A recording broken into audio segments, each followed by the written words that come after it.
Audio Jungle.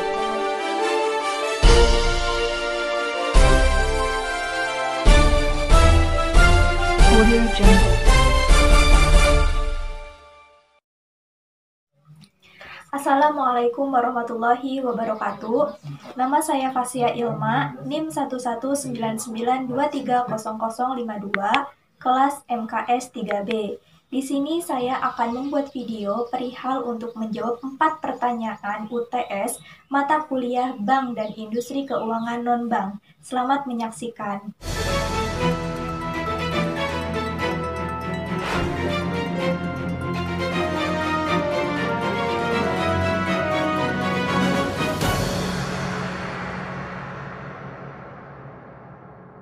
Untuk pertanyaan pertama adalah, sebutkan dan uraikan tugas pokok dari Bank Indonesia.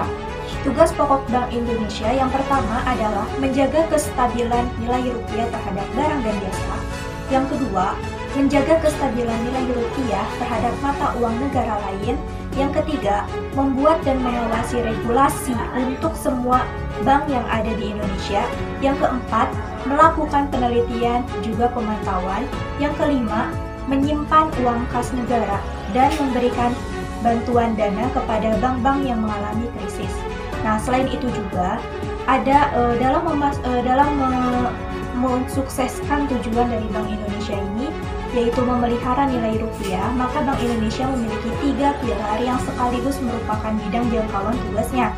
Yang pertama adalah menetapkan dan melaksanakan kebijaksanaan moneter. Yang kedua, mengatur dan menjaga kelancaran sistem pembayaran.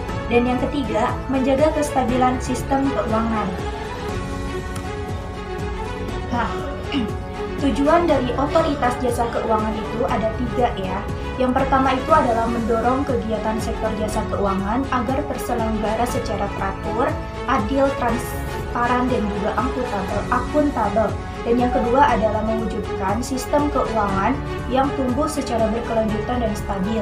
Yang ketiga adalah melindungi kepentingan konsumen dan masyarakat.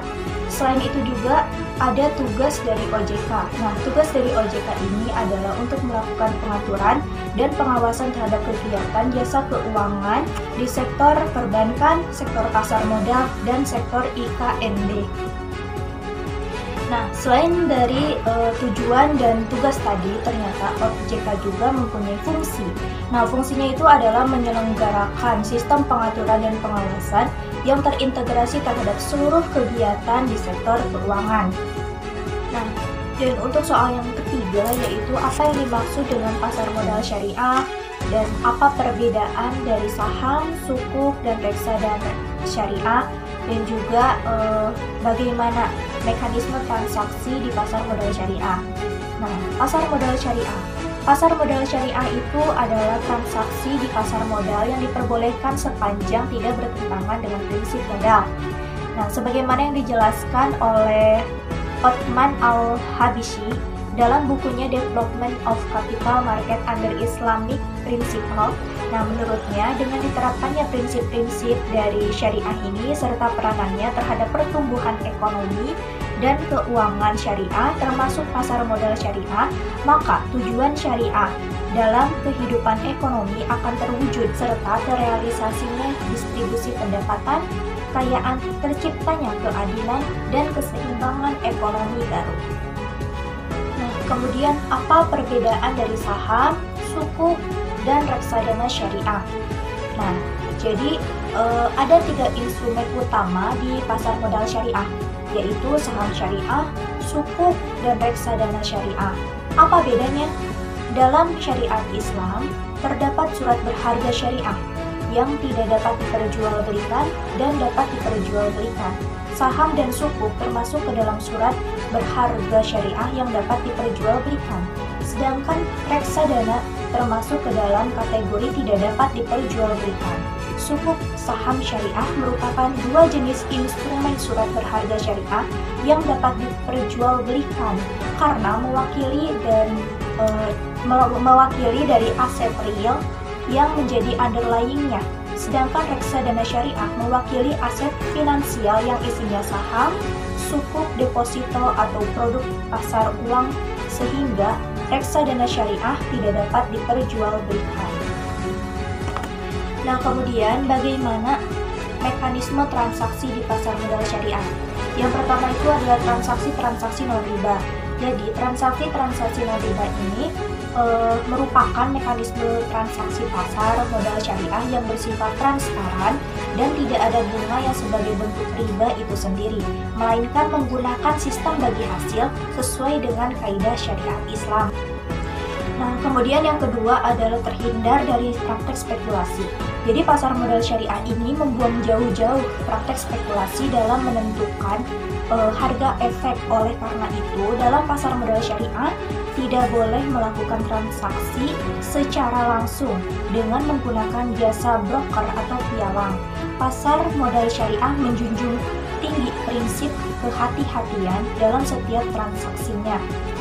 Yang ketiga, hanya memperjualbelikan efek syariah. Jadi pasar modal syariah ini sebagai salah satu jenis pasar modal yang memperdagangkan komoditas berupa efek yang berjangka panjang. Pasar modal syariah hanya memperdagangkan saham, obligasi, dan reksadana syariah saja. Oke, sekarang adalah pertanyaan keempat, yaitu bolehkah asuransi dibawa ke tengah jalan? Nah, sebelum menjawab pertanyaan itu, ada jenis-jenis asuransi. Yang pertama itu ada asuransi jiwa, asuransi kesehatan, asuransi kendaraan, asuransi kepemilikan rumah dan properti, asuransi pendidikan, asuransi bisnis, asuransi umum, asuransi kredit, asuransi keuangan, dan asuransi perjalanan. Nah, dari jenis asuransi yang saya sebutkan tadi, nah, dari pertanyaan di atas itu maksudnya itu seperti ini kali ya. Bisa dipergunakan ketika terjadi hal-hal tertentu, seperti ketika terjadinya kecelakaan, maka akan dipergunakan asuransi jiwa sesuai dengan fungsinya. Nah, jadi dapat disimpulkan bahwa asuransi yang saya sebutkan tadi itu dapat digunakan sesuai dengan fungsinya dan digunakan oleh orang-orang yang membutuhkan. Terima kasih. Sekian dan terima kasih. Mohon maaf apabila ada kesalahan dalam menjawab pertanyaannya atau kurang lengkap dalam menjawabnya. Wassalamualaikum warahmatullahi wabarakatuh.